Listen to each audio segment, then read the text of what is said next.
Welcome. Marianne's Hot Air Balloon is a story taken from my book, Conscious Kids, and I've adapted it as a meditative story for people of all ages. Before the story begins, let your body become a little quieter. Let your breath settle into its own gentle rhythm. There's nothing to force, there's nothing to achieve. As the story unfolds, the mind may drift, as minds naturally do. Thoughts may appear, attention may wander. When wandering is noticed, try to let go of any judgment. Instead, gently return to the sound of my voice, to the images the story creates in your mind, and to the quiet movement of your breath. Let the story rise slowly, like a balloon lifting into open sky. Let us begin now. Marianne's Hot Air Balloon. In a valley held between dark forests and blue mountains, there stood a small, weathered village. Far above it, so high its towers seemed to rest on the clouds themselves, was a castle. The villagers spoke of it in hushed tones. No one knew who lived there. No one knew how anyone had ever reached it. Some said the path had been lost. Others said there had never been a path at all. But Marianne had wondered about that castle all her life. She had been orphaned young and had grown up doing whatever work was given to her. She scrubbed floors, washed dishes, mucked stables, carried wood, mended torn cloth. She ate alone, slept alone, and carried her loneliness like a second skin.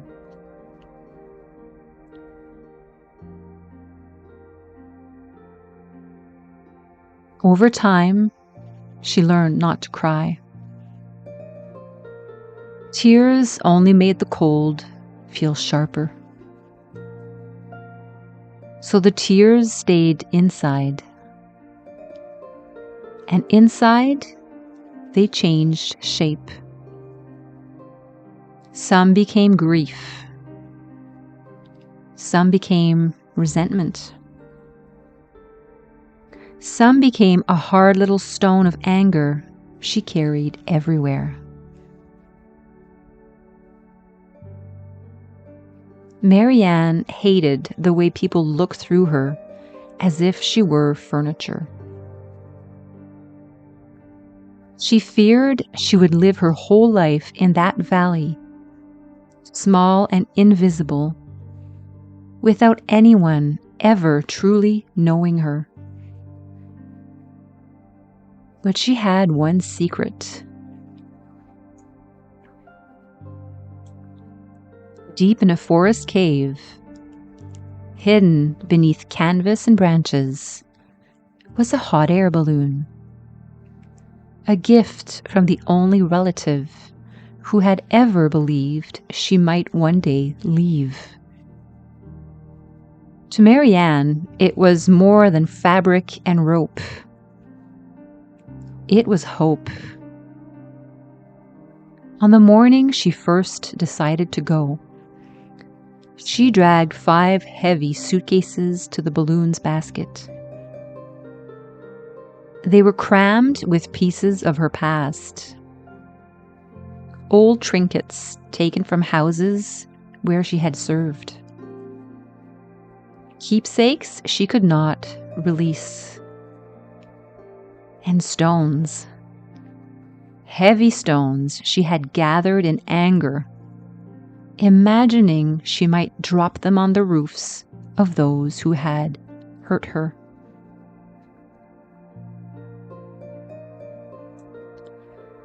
The thought gave her a dark little thrill. The cave smelt of damp earth and pine. She dragged the balloon into the clearing and struck the flame. The burner roared to life with a deep whoomph. Warmth rushed upward. The silk canopy opened slowly, swelling in the morning air like a great sleeping creature waking. Ropes tightened. The basket creaked. Marianne held her breath. But the balloon did not rise. Not an inch. The 5 suitcases sat in the basket like anchors. Her hope collapsed into fury. She kicked one of them, pain shooting up her leg, then shoved everything back into the cave. The balloon sighed and folded in on itself. A dream once again, too heavy to lift.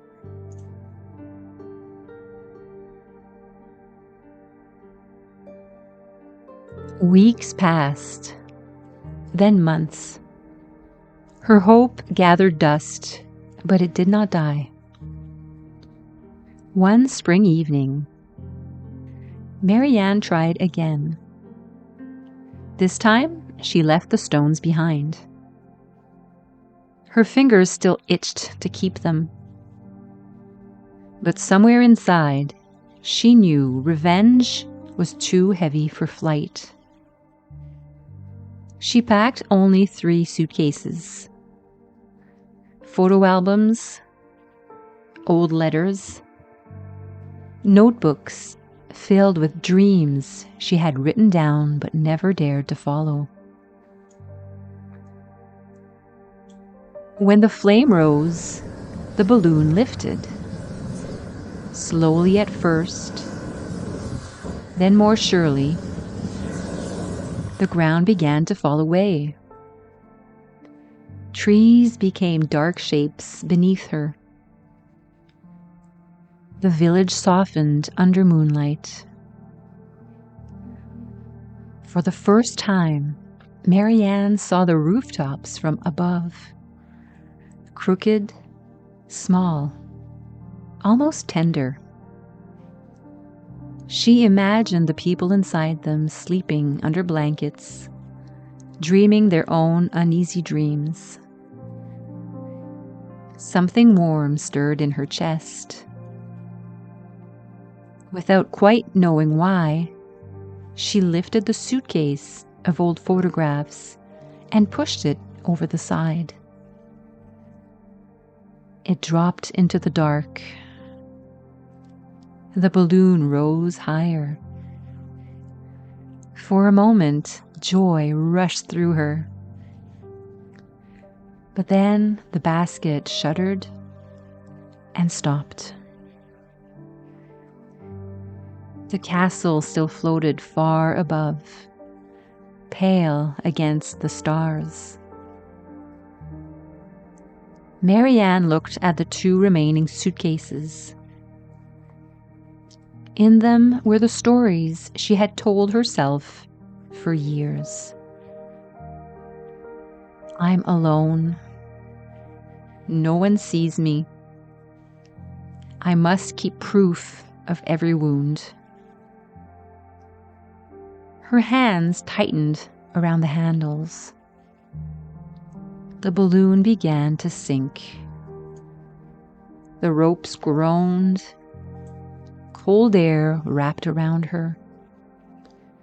And once again, she returned to the earth.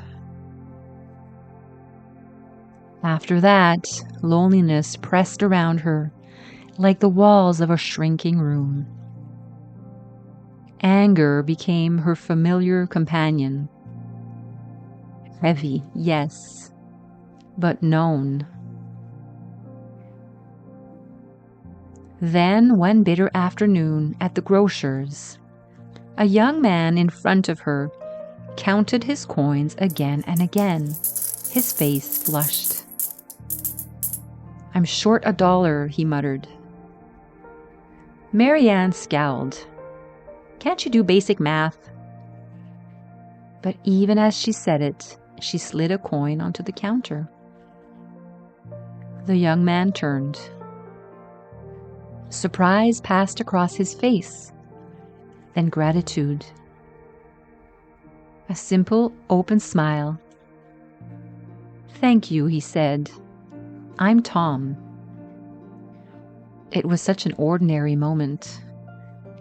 A coin, a smile, a name. But something in Marianne shifted. They began to talk after that. At first, only a few words. Then, longer conversations. Tom asked questions no one had ever asked. And slowly, Marianne told him about the loneliness, the anger, the castle in the clouds, the balloon hidden in the cave. Tom did not laugh. He did not tell her to be realistic. He only said, "When you're ready, I'll help you try again." When spring returned, Marianne packed one suitcase. Only one. A few favorite clothes, a pair of shoes, a notebook. At dawn, she and Tom walked through the forest together. The ground was damp with dew. In the cave, the balloon waited. Its silk was cold beneath Marianne's fingers. Tom checked the ropes. Marianne lit the flame. Heat rushed upward in a shimmering wave. The canopy filled. The basket began to sway. Then Marianne looked at Tom. Really looked. The morning light touched his face. For once, the thought of leaving alone did not feel like freedom. It felt like another kind of loneliness.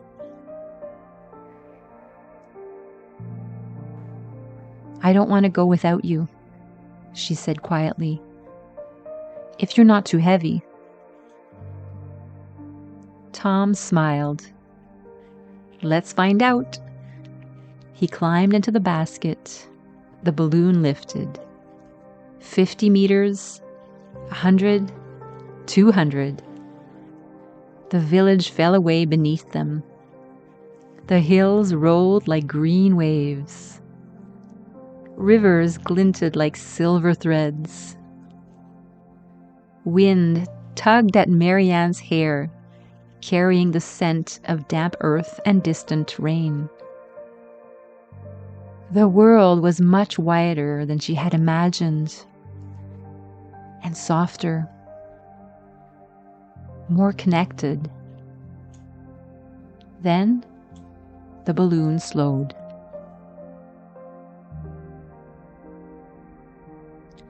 The castle still waited above in the clouds.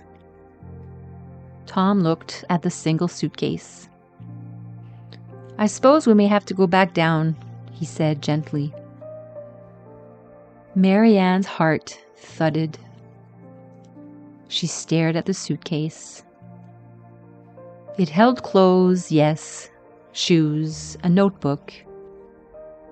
But beneath those things, it held something heavier. Fear.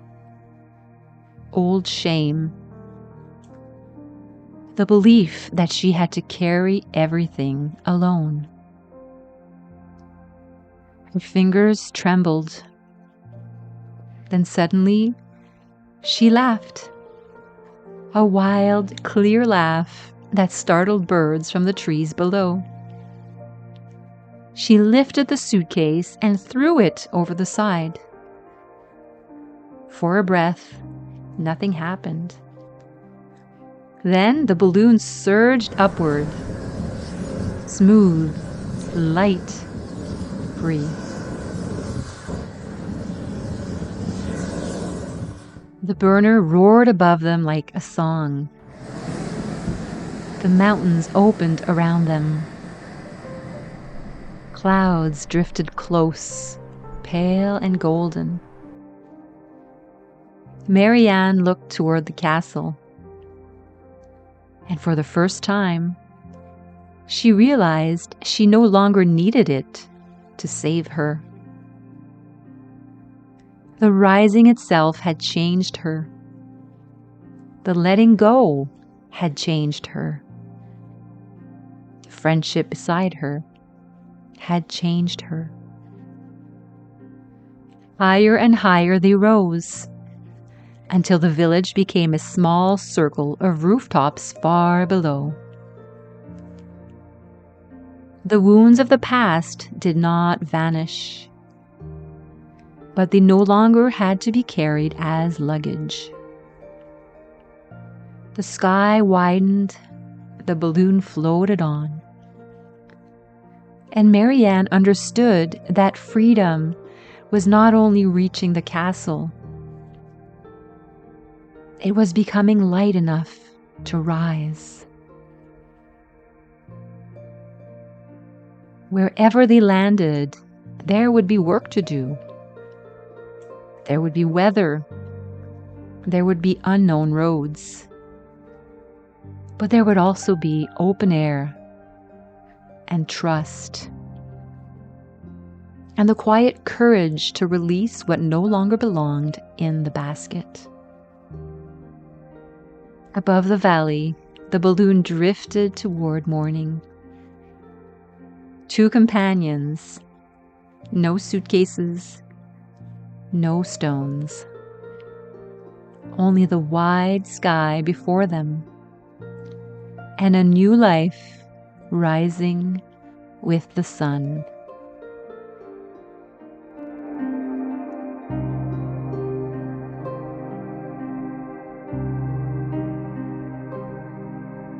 And when you are ready, come back to the room, come back to your body, and in your own time, gently open your eyes.